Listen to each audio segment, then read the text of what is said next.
Hello guys, and welcome back to the channel, and welcome to Killer Croc Week. And when I mean that, I don't mean killer shoes, okay? I mean killer crocodiles, okay? So this week is going to be dedicated to the amazing killer crocodile horror films.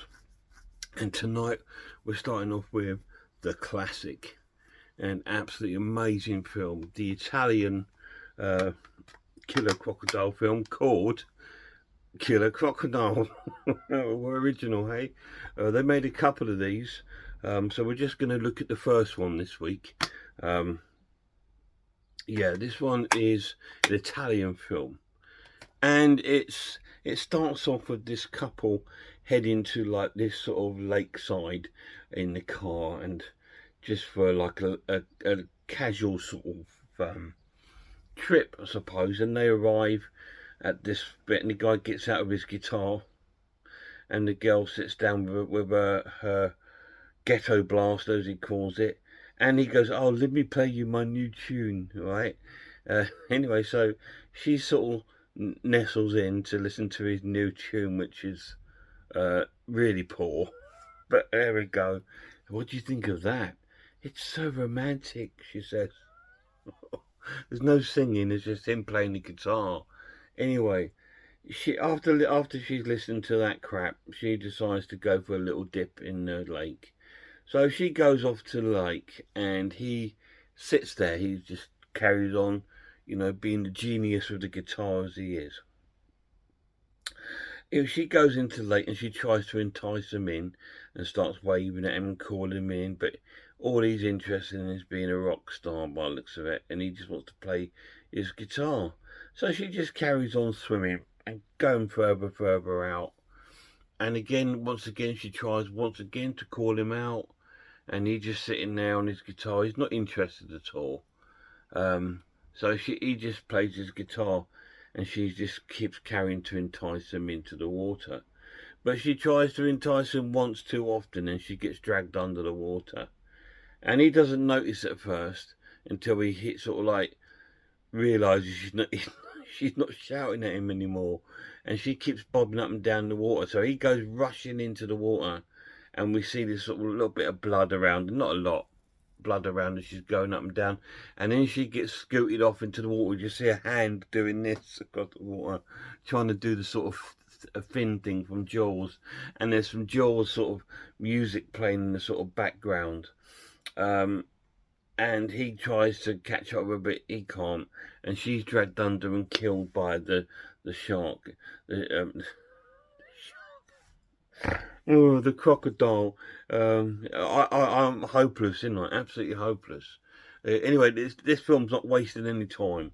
The first shot of the film, you pretty much see a crocodile, and then after this girl's been killed, we cut to two guys in a boat fishing, and a crocodile comes out, and then the titles come up saying "Kill a Crocodile." So this film is amazing. It just doesn't waste any time whatsoever. Absolutely fantastic. So then we're treated to like the titles of the film, and we see a group of scientists. They're out in this sort of like almost sort of Amazon sort of area. I don't think it is the Amazon. I'm not sure where this is actually based, but they're out there testing the water because they believe that there's been some sort of biological chemicals released into the water, and it's affecting the whole area. So they're out there doing this investigation. And there's like in their bikinis, of course. There's a girl in a bikini. There's the dude, the 1980s dude with the camera, with the 80s haircut. You've got the guy with the cowboy hat. It's a typical sort of barrage of people. Plus, you've got this black girl with her dog, who's supposed to be like a local girl. She's gonna get it right, so's the dog, right? Is gonna get it. So anyway, they go off down the river. It's really nicely shot. We get some really nice shots down the river, which is really, really cool.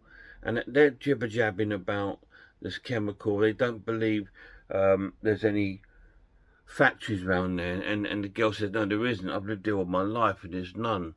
So they said somebody's actually coming here and dumping it. So they carry on along their route, trying to sort of figure out what is going on and testing water from different parts of this sort of like river. And then they spot in the distance, as they're going through a shallow bit, loads of sort of like barrels of gunge right at the bottom of the lake. So they decide to go over towards this gunge. And then one of the guys puts on like a white radioactive suit and sort of jumps in the water and goes over to these barrels with a Geiger counter. So he goes over to these barrels to investigate, and they'll say, oh, be careful, oh, and all this sort of stuff going on. And he gets over to the barrels, and the Geiger counter's off the chart. And he goes, hey, this stuff's not just normal, it's radioactive. So they all say, well, quick, get back to the boat. Surely it's too late now. Surely they're all too close as well if it's radioactive. So they're sort of egging him to come back to the boat, which he doesn't really want to. Eventually he does. He sort of makes his way back to the boat and gets on. And they say, this is not normal stuff. This is radioactive. Someone is dumping this here, and we need to find out who it is and where it's coming from.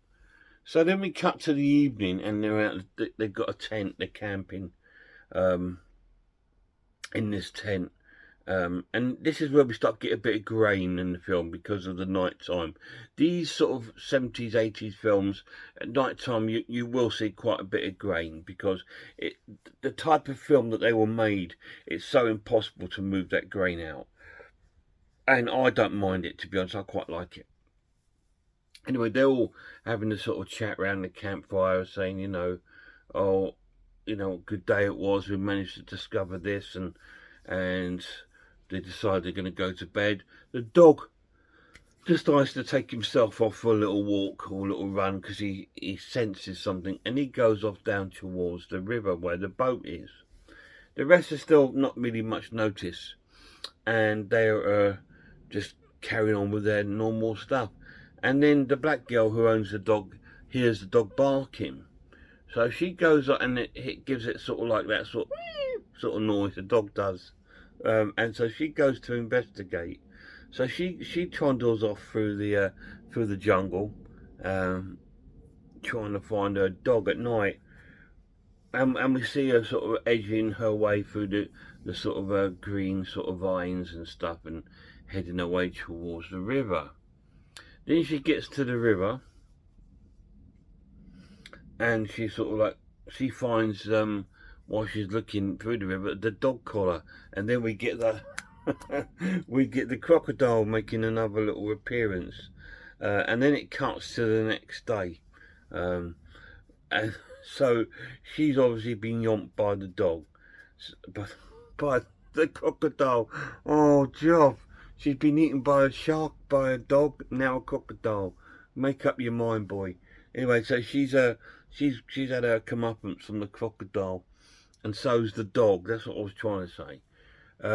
So the next day, they're all wondering where her and the dog are gone. So they start heading their stuff back to the boat, and they're supposed to be looking for her, but they're actually going down the river on the boat, calling for her. I think surely, you would look around the area where you would camp first. But no, they're off down the river looking for her. And they can't find her. And that's what I'm going to tell you. So what's going to happen to this scientific crew? Are they going to come to the jaws like of this crocodile and sort of like get yomped and chomped to bits? Or are they going to survive? Are they going to be able to tell everyone about all this radioactivity? And this crocodile looks ginormous, and is this down to the radioactivity? You need to watch it and find out. What do I think of Killer Crocodile? It's amazing. Absolutely incredible film. I love it so much. It's cheesy as hell. It's the typical Italian cheesy sort of film.